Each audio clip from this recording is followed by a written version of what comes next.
Do you remember when I looked at the SCX-10 Gladiator when it was new? We looked at how long of a car it was, what an adventure type equipped model it was, and just how nice the thing was. This is a new one from RGT. This is their Pathfinder, or the EX86150, and it's actually reminiscent of the Gladiator when that thing came out, and I think there's actually a lot in common with it. But you know what also is quite different? This also is something of a TRX4 inspired machine.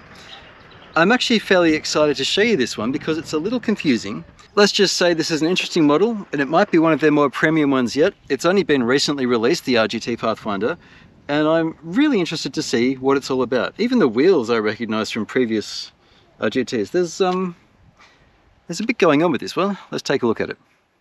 So before we get actually into the thing, I'll tell you, mine came with a 4 amp 3S 25C battery. That's nice. That also tells you that it's a Dean's or T connector. We also have the same radio that has been shipping with a lot of the RGT cars. This is the X8E. It's a Dumbo RC. Doesn't say it, but I'm sure it's Dumbo. It's a Dumbo RC radio. Doesn't say it's RGT branded, but it has a bunch of channels. I think 10 channels or something crazy. Yeah, 10 channels. So we've got some light control, and we've got a 2-speed, and we've got our, I don't know if that's for anything actually, that one. That could be a spare channel. And we've got front rear diff lock. This is the same radio that came with the Pro Runner, among others. It's a decent basic radio, fits well in the hand, you can reach it with one. You've even got fingers. Remember when you were learning to play a recorder in school and there was a hole for every finger and you had to think? Or if you've ever learned to touch type, you kind of got to force your brain to use these extra fingers. Well, there's a button for every finger here, and a thumb switch here. Like, all 5 fingers can be engaged here, and this, and this. I mean, there's a lot going on with this radio, and yet we really only have a similar layout to the TRX4, aside from the lights. We've got steering, throttle, and diff lock, and 2-speed. I don't know if this is used for anything. I suspect it isn't, to be honest. Never hurts to have a spare channel. And look, if you've got to have a spare channel, a 3-position switch, what a perfect one for a winch.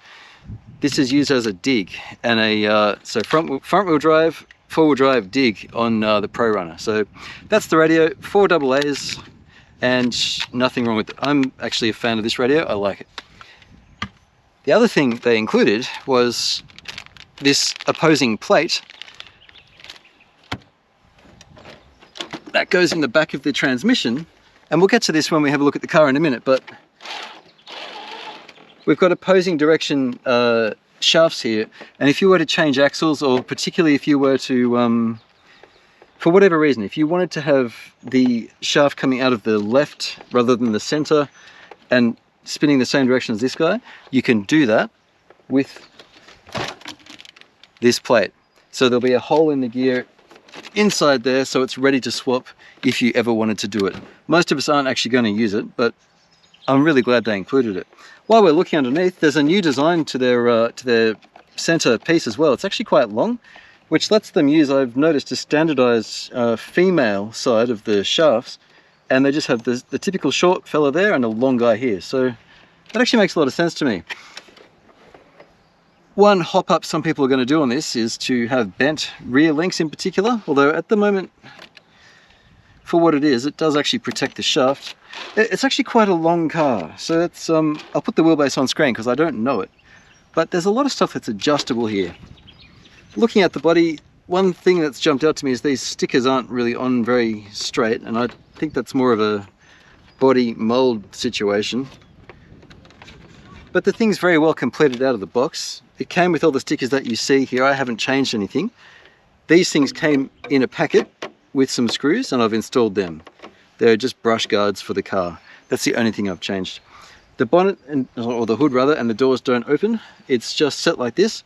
But one thing that's not immediately obvious to you, and I can't really show you because I've attached these, is this thing slides all the way back up and lets you have just the naked roof as well. So it's a very interesting car. We've seen these mirrors before, particularly on some of their, I first saw these on the Bronco actually. That's why it looks familiar. It looks like a Ford Bronco, not a Jeep. It's got a Ford Bronco look to it, doesn't it? And yet it says Pathfinder. It's just, it's a weird mashup, this car. Full interior, no driver, but full interior and tinted windows. It's well finished. I wouldn't mind seeing a driver torso molded in there because you're not going to fit a doll in there. And the seat and the steering wheel don't actually line up very well either, but that's okay. We've got chassis mounted servo under this thing. So it's a 3-link and a pound hard setup up front. Adjustable aluminium shocks with thumb screws for your body height running, and 4-link in the rear. It opens with a single latch that turns that way, and then she hinges up and forward and out. We've got a light connector that's a magnetic job, and this is part of the Dumbo RC setup. You've got a receiver in there, and the light kit is part of this. So if we are comparing this to a TRX4, you need to pay extra for the light kit, and you still don't get that kind of connection. This is actually really nice. It doesn't allow you to connect it the wrong way because of the poles of the magnets, which is great. So that's very good. Everything's finished very nicely underneath. We've got clearly full function lights front and rear, and everything is well gutted out of the way. So it's actually, RGT have been getting better and better at finishing their bodies. I'm really quite a fan of this body. It's very nice. It's not particularly heavy. Little things like these not being screwed on but zip tied on tell you that you're still dealing with, well, an RGT and not maybe something of more American construction, generally speaking. But overall, this is a fantastic body and I'm a big fan. We'll check out these lights. I see even more lights in the middle. Are they functional? Yeah, they are functional. Look at that. So this is going to be a nice body. Setting that aside, you might have seen some of the material for this. It says a 1080 ESC. It's actually not. It's a 880. This is the dual motor ESC from Hobbywing. It is still programmable, and it's got the programmable ports there. This is a full construction manual using black and white photos, by the way. Gives you function for the radio, and I was wondering about that switch. I don't think it is in use, that 3-way switch. No, it's not. So you do have a spare channel. That's this guy here. It's not in use, which is brilliant. Every other switch is in use. So we've got lights and 2-speed lockers, but yeah, 3-position switches spare. Fantastic. Now the 880 lets you still modify a fair amount of stuff, and the one thing for crawling you want to enable is freewheeling, which is, well, that's actually an electronics term, and I've explained it on the channel before. Suffice to say, you'll have lower heat if you keep it disabled. Better for trail running, but if you're going to be crawling with it, you enable that guy. Having 8K out of the box is great. It's, you know that whine where you're accelerating? That's when it's on 1K. So this is more heat, but higher frequency and much smoother for the motor, which is good. Everything else, to my mind, is good default. So I would leave that as it is. The rest of this is just photographed exploded parts to get the thing together. You will note we've got spiral cut gears in the diff. We've got sealed bearings throughout, and everything's actually very nice. Even this, if I was building this, given it's not a kit, that doesn't matter, but I always like to have a 1-to-1 for these guys. They're always useful for a build kit. RGT doesn't really do kits, they just do RTRs, so well, that's not a big deal. I also should point out that having this complete cover on both sides is really nice to see. It finishes the car beautifully and it keeps the crud out. You'll also see that the motor is at the end of a very, sorry, I should keep this flat. The motor's at the end of a very long transmission. That's this guy in here. There is a motor in there, and a couple of screws will lift this top off to get to it, but it just looks good. No one's going to see that when you're running it, but they've gone and done it anyway. And you've got Rocklight room there if you want to run that. Beadlock wheels, foams on the inside. They're not going to be brilliant tyres just by the feel of them, but they're not going to be too bad. And really, that's otherwise it. So if you wanted to, if you're wondering at this point, can I change the car to running a Fusion or some other brushless system? Yeah, you can. As far as upgrades go, RGT has a kit, just some scale accessories. They also have, they also sell the brushless thing and a stronger servo if you want it, different gearing if you want it, and I think that's really all you'd need to worry about. Heavier wheels and even some weights. So these will be available on AliExpress and elsewhere. Oh, and the lights. Now that's interesting. There's a light bar. I wonder where that's supposed to bolt. I see some screws here. Presumably that's to bolt on the top. So you could probably bolt your own aftermarket one. There are holes here also if you want to mount that, like cut some holes and mount it to the roof, because remember, this does slide back when these aren't in use. What do we think of the car itself? Well, I don't know that you're going to need a fan on this thing. Even with 3S, your locker actuators are very similar to the TRX4 style, where they bolt onto the cover and then the cable inside is actuated in this way. Your 2-speed is just with a direct linkage into the transmission where the sliding dog is, or whatever you call it, and there's no dig or 2-wheel drive, 4-wheel drive in the back of this. I suppose they could have done it. I'm kind of glad they didn't. I like this car how it is. With no holes here, it's clear that they don't plan to make any changes there either for this model of car. More traditional body mount holes if you want to have more traditional posts coming out the top of it. The body goes in without any trouble, and the battery itself, let's stick it in now because we're here. Battery itself is very easy to fit. Now that's a 4-amp. If you're wondering, here's a 5.2. This is a 100C Z guy. Now the nice thing about hard cases is that they're the same size regardless, so that will fit no worries, and even a bigger one like the 6400s from Z will fit here for much longer running again. If you want longer run time and lower heat, run 2S. We're going to run 3S because that's the battery that came with the car. It's fully charged, and well, why not? I've actually got a fair few of these now from all the cars we've looked at. I'm going to power this up. Let's have a look at it, eh? They really have gone out of their way to make this as tidy as possible. Before I connect the top, let's power it up and just see what we think. So 1, 2, 3, that means you 3S. So how strong is this steering? I'm going to press down enough to lift the back wheels off, so that you know I'm not doing anything. Now we don't get full throw, but it is working. Yeah, the bearings are sealed bearings inside, and you'll see also looking in here, hang on, looking in there that they are CVDs, which means constant velocity drive. That'll be first, I'm guessing. And that's second. So we're looking here now for the first and second. Oh, and look, it's green. When it lights up, it tells you when you're in second. Lights off, you're in first. Lights on, you're in second. Lockers, watch these guys now. This left is usually the rear. Oh, it's the front on this one. There we go.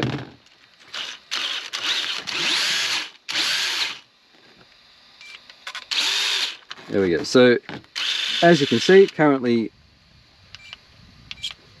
unlocked, and now we're locked. And engagement is very good. Now, driving modes. We've got forward, brake, reverse. If you want to change that, and I certainly do, it's usually the first switch. Okay, so they're all actually, these are all channel reversing switches.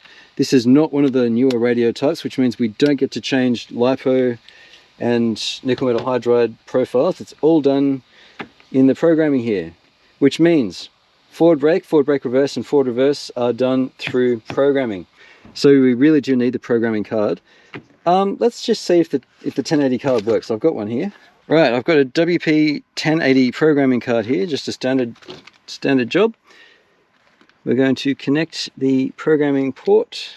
Negative is up, so there we go. So black on the outside, signal on the inside. If I'm wrong, the display simply won't light up. There we go. So the display is on. There we go. So running mode. This is item 1, running mode. It's on forward brake reverse. I just want forward reverse, so value is 3. Okay, saved. Battery type is, these are the defaults by the way, that's fine. Cutoff voltage, I usually run low personally. That's for lithium polymer cutoff. Initial start force is fine. Max forward is 100%, max reverse is only just 50%. I want 75, 100, I want 100. 1, 2, 3, 4, 5, 6. That's reverse force. 7 is 9. 8 is brake ignored. 9, drag brake. It says it's on 8. I want 100% drag brake maximum. Drag brake rate, we want it to ramp in slowly. I don't want it to ramp in super fast. Oh, hang on. I've gone through the wrong way. 1, 2, 3, 4, 5, 6, 7, 8, 9 drag brake. They should have numbers on this. Drag brake is on, I accidentally changed it, 9, 100%. Item 10, drag brake rate, 1, 2, 3, 4. We're going to leave that at 4. That's fine, that's acceptable. Neutral range, to do with the radio, ignore that. Start mode punch, I usually go pretty high on that, but we'll leave it at 5. PWM frequency, 8 is a good balance of heat and quietness. BC voltage can't be changed, and freewheeling I'm going to turn on because I'm a crawler and I like it. Let's look at the difference between that and not having it. Oh, I should add, there are some stickers here you've got to cut yourself if you want to add, you know, add along here or whatever, just to see how they've like made it look like a gap. You can add more of them if you like. That's what these lines are partly for. All right, so what we do is we set OK, saved, we turn it off, pull this, turn it on. Right, we're going to simulate a drag brake scenario here. I'm off the throttle and drag brake's working, right? Now I'm on the throttle, drag brake is still working. We're going to go all the way back up to number 15 and we're going to turn freewheeling off, save it, turn it off, turn it on. Right, same deal. Drag brake is there, right? Now when I accelerate just a little bit, there's no drag brake. So that's what freewheeling does for you. And I would always recommend having freewheeling enabled. That's number 15, enable it. It's really the only default setting I'd recommend you change. To put words to what I just showed you, it basically means when you're on the throttle at all, it still applies drag brake. So if you're going down a hill and you add a little bit of throttle, you still want it to be holding the car from running away from you. That's what freewheeling does for you. There's a lot of confusion about what it does, but now you know. So now that it's on again, we're going forward. I'm going to push the car and the drag brake still applies. That's really what you want to see. Okay, lastly, I'll show you how the body connects. It's pretty straightforward, isn't it? It only goes one way. Then there's a clip at the front of the body that kind of just slides in.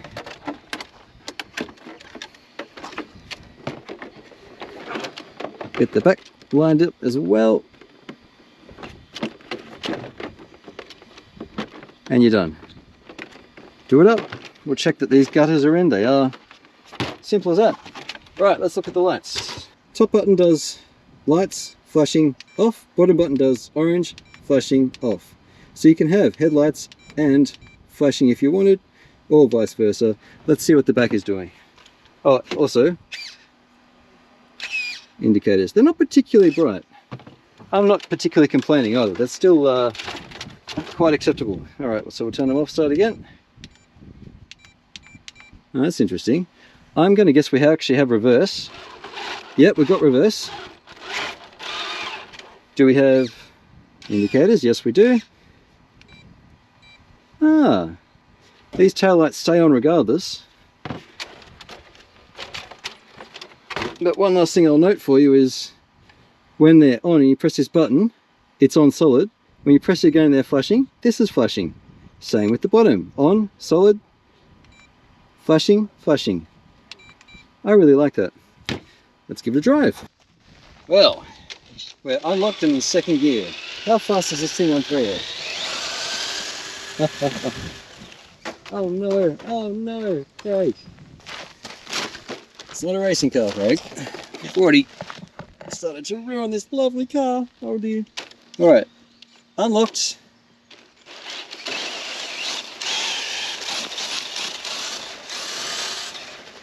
Plenty fast enough for just driving around, that's for sure. What about trailing? Let's go for a little drive and see what we think. In second and unlocked. What about first? What's first like? Back in first. That's full speed in first. Plenty of speed to get in trouble. I don't usually start jumping my cars until I get bored at the end. But I do tend to drive around in second pretty often. I just covered myself in sand. Oh dear. Alright. Let's go and have a look at the same rocks that we usually look at. Take it for a drive as if we're actually driving, because, I mean, if you're buying this car, this is what you're doing with it, you know? You want to have some fun with it. My experience with RGT, and look, you've got to take what I say with a grain of salt, because I'm an influencer and I don't like being an influencer, but I've chosen to be this. But I've chosen to be what I am because I love sharing this hobby with you. It's all I want to do. And I'm privileged enough to be able to do it. I'll always be honest with you guys. I really value that. I get it wrong sometimes, but I'll own that too. But this is actually going to be a nice trail rig. What I was going to say was, I've used RGT quite a lot, and I find their cars to be actually pretty reliable. They're tough. I don't have problems with RGT's braking. Not easy. Parts are available, upgrades are available. There's a lot to like about RGT cars. Alright, so we're going to pop him into first. We're going to lock those diffs again. I've explored on this channel with you guys before how locking and unlocking the rear can make a difference when you're driving.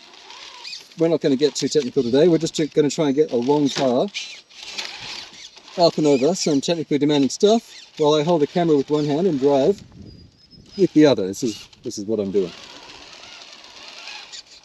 Approach and departure angle are pretty good. This is a remnant of the Bronco design, which they're basically running with here. You might recall also I've had cars in here before. We've had the Tracer here most recently. If I'm filming here, it means my doggo is at the local pet hospital basically. She's getting dental work today. And we've seen them do that before. Now the problem with having these not screwed but having them cable tied is that cable ties tend to break when there's shock. That just happens. Let's do that again, but this time we're going to unlock the rear, which I think is the one on the right, I think. Let's just see. Yeah, okay, so the rear is now unlocked. The reason I've unlocked the rear for what we're doing here is that now the rear is going to try and slip wherever it can, and I want there to have less traction. I don't want it to push forward. Oh look, the foams aren't probably stiff enough for crawling. See how that's bent right down? We don't want that. We don't want it to bend. But here the rears aren't pushing the whole thing forward like a trolley. And I'll see if I can come around because we're nearly past the bit where it's useful. This wheel needs to be unloaded and largely slipping. Oh yeah, see that? See how it's slipping? We still failed, but we got closer because that rear wheel could slip. So unlocking is actually quite helpful in technical situations. The reason I'm unlocking, it's kind of the same reason you use a dig in some circumstances. There's that bending foam. Is I just want the front to do the pulling. I want the rear to just follow. I don't want a lot of forward momentum, forward traction from the rear. I want the front to do the work. I want the rear to be able to just kind of bring it up, basically. That's all I want. See how the front, see how it's just slipping, the front's doing the work? That's really what we want. And then it's up to the tires to finish the job. At this point, you might lock it again. Now we've got traction. We're still going to, although this car is having a tough first day out, poor thing. It's quite an attractive car.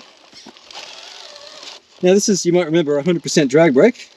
Not enough to hold the thing on the rocks either. But it is enough to be functional, like you can relax and rearrange. I'd like to see drag brake being a little stronger.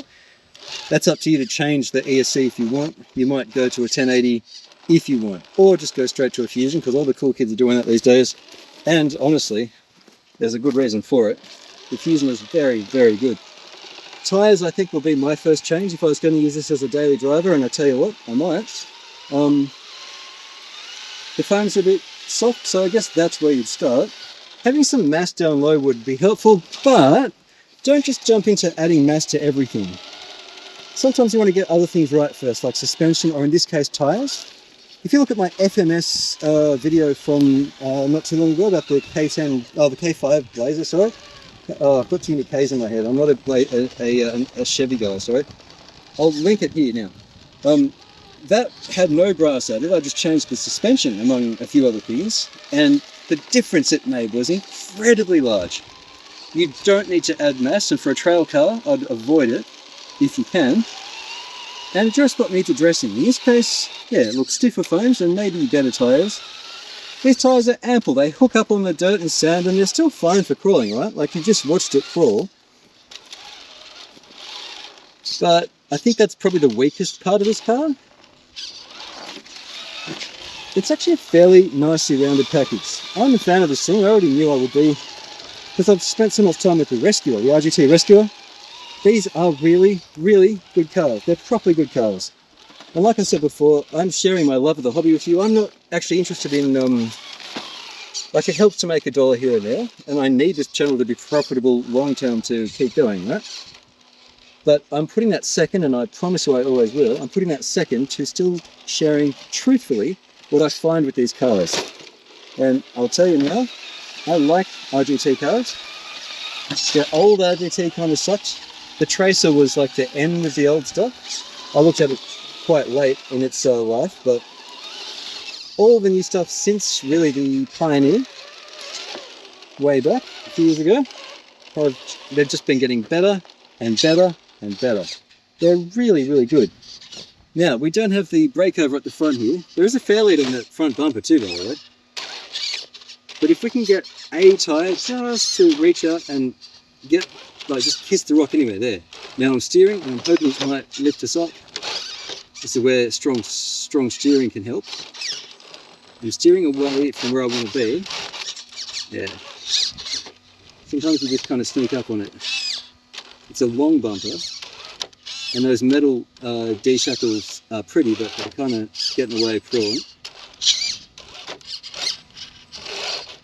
Right now I'm basically thinking, how extreme can we get? Is the servo going to fade? Yeah.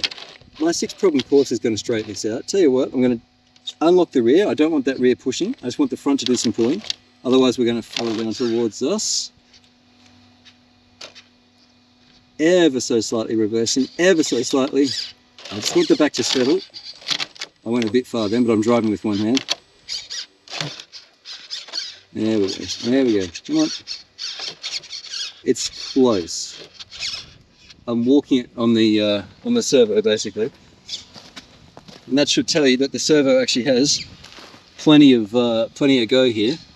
I want the car to fall towards us, and having some weight down low, this is one of those cases where it would be helpful. And I overcooked it. Overcooked it. We'll do another video on this. We're going to do the 6-problem course soon. While I'm trying to attack this problem, I'll say thank you to my channel members. They're on the screen here now next to this poor tortured car. They throw me a few dollars each month, which helps me buy stuff like this. Because RGT doesn't send cars to people. They make it possible. There are 3 tiers of members, and you guys are all so appreciated. Thank you so very much. You help me do this stuff. I've got more RGT stuff coming, and it's my pleasure to do this for you. Throw me a like if this has been a useful video to you.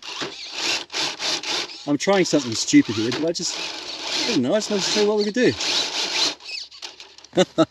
Let's see if we get the front up, just out of interest. Let's say I managed to get the front. It's a little way up, right? Those D-shackles are still in the way. There we go. Okay, now I'm locking the rear again. Brake over, and also the departure angle here. Well, departure angle first is a problem. Brake over is going to be a problem. Changing perspective. Sometimes, like when you're playing chess, if you rotate the board, if you're allowed to, different perspective can help you think. In this case, seeing what's going on the other side is good. If we had a tow bar here, we wouldn't have a chance, and if we had a metal bumper, we'd be stuck as well. Because it's plastic, we can kind of rock it. I've got to balance it falling, and it's going to go now. Unlocking the rear, just using the front. No, we're going to lose it. Going to lose it. I just wanted to see it get up. I don't think it's going to. Give it a little bit of help. Ooh, that was a hard landing. She's quite heavy, you know. Okay, unlocking Second gear, yep, unlocks. Oh dear. Alright, so my biggest criticism is probably those cable tied fuel cans. That really could be changed, I think. But otherwise, I like this car. So thank you so much for watching, guys. Throw me a like, and I'll catch you next time with the 6 problem course for this one, and we'll see just how it goes compared to all the other trucks. I'm Craig, and this is RC-TNT. I'll catch you next time.